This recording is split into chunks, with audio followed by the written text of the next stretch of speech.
কেন্দ্রীয় শহীদ মিনার এর আশেপাশে এলাকায় যারা এই জাতীয় দাবির সাথে একমত পোষণ করেন প্রত্যেককে অংশগ্রহণ করার জন্য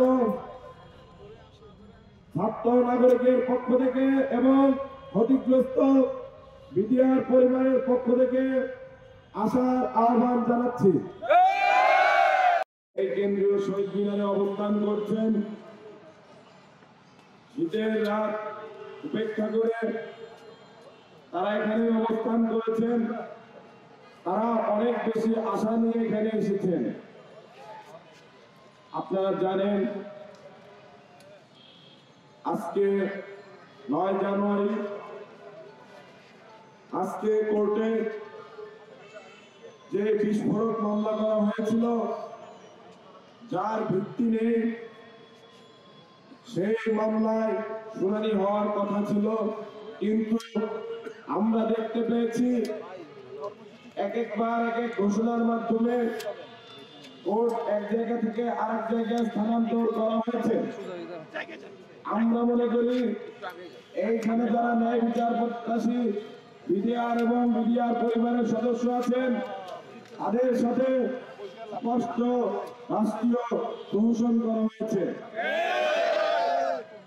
24-এর গণঅভ্যুত্থান পরবর্তী যে বাংলাদেশ, যে নতুন বাংলাদেশের স্বপ্ন আমরা দেখেছি, সেখানে আমরা চেয়েছি একটি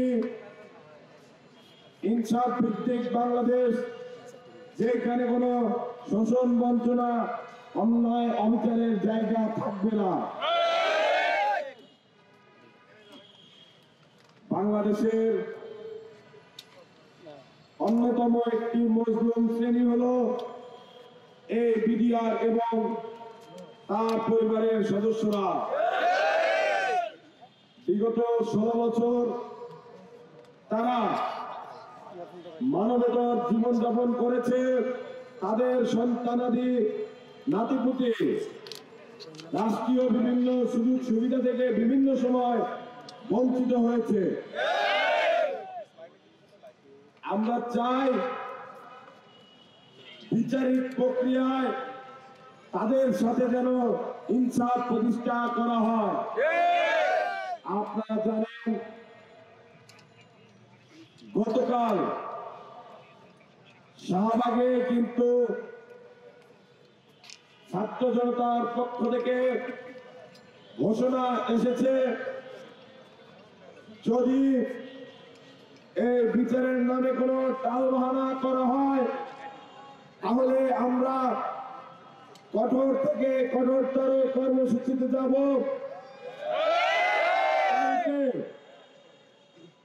জনদুর্ভোগ বিবেচনায় নিয়ে আমাদের সেই কর্মসূচি কিছুটা শিথিল করা হয়েছিল। আজকে সেই সুযোগ কিন্তু নেই। আপনারা জানেন একটি শিক্ষা প্রতিষ্ঠানে যদি আপনারা কোর্ট বসাতে চান, খুব স্বাভাবিকভাবে সেখানকার শিক্ষার্থীরা বাধা দেবে। তারপরে কেন আপনারা এই প্রহসন করলেন? মুক্তি মুক্তি মুক্তি চাই, বিডিআর মুক্তি চাই।